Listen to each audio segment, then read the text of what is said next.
Hello, everyone. My name is June Okada, and thank you for joining me to discuss the financial impacts in community resources utilization of children with feeding difficulties.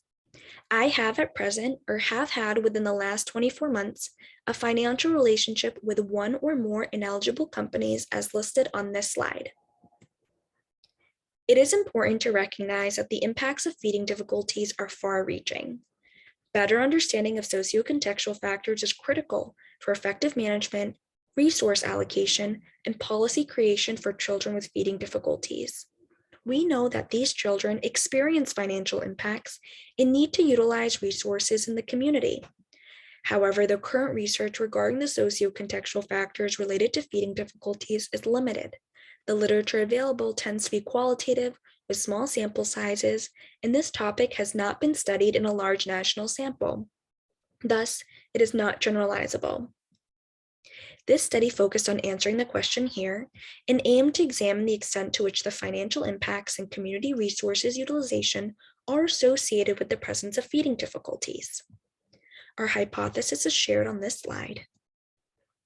Our study was a secondary analysis of cross-sectional data from the National Survey of Children's Health. This survey provides national and state-level data on the physical and mental health of a child, the child's access to quality care, and on their social contexts.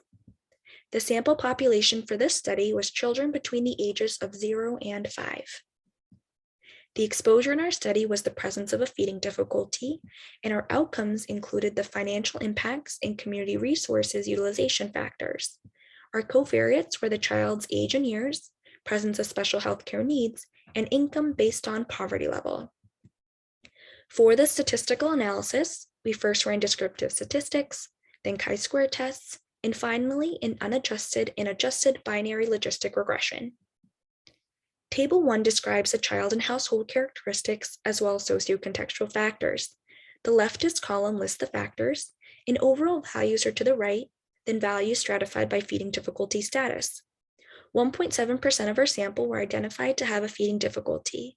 We found that children with feeding difficulties were younger, and significantly more of them were born with a low birth weight, born premature, had special health care needs, and either had exclusively public health insurance or a combination of public and private health insurance.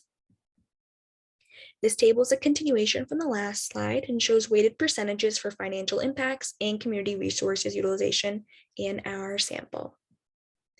Table 2 presents the results of the logistic regression. Outcomes are listed on the left with columns here showing results from the unadjusted and adjusted models. We found that children with feeding difficulties had higher odds of having out-of-pocket costs of more than $1,000, having caregivers that left the job due to their child's health, experiencing food insufficiency, and receiving special education and/or developmental services more so than children without feeding difficulties. In conclusion, children ages 0 to 5 years with feeding difficulties have more financial impacts and more community resources utilization than children without feeding difficulties. Our findings are consistent with past research as shown here. This study adds novel quantitative data that was taken from a nationwide sample. Based on our findings, it is important that we ensure intervention that provides holistic, tailored treatment and accounts for socio-contextual factors that are associated with feeding difficulties. Providers need to screen for these factors in children with feeding difficulties and similarly screen for feeding difficulties in children with known socio-contextual impacts. Without screening for and addressing unmet social needs, providers may make recommendations that are unfeasible and unrealistic for our families. Limitations of the study and our references are listed here. Thank you again so much for joining in on this presentation. Please feel free to contact me with any questions.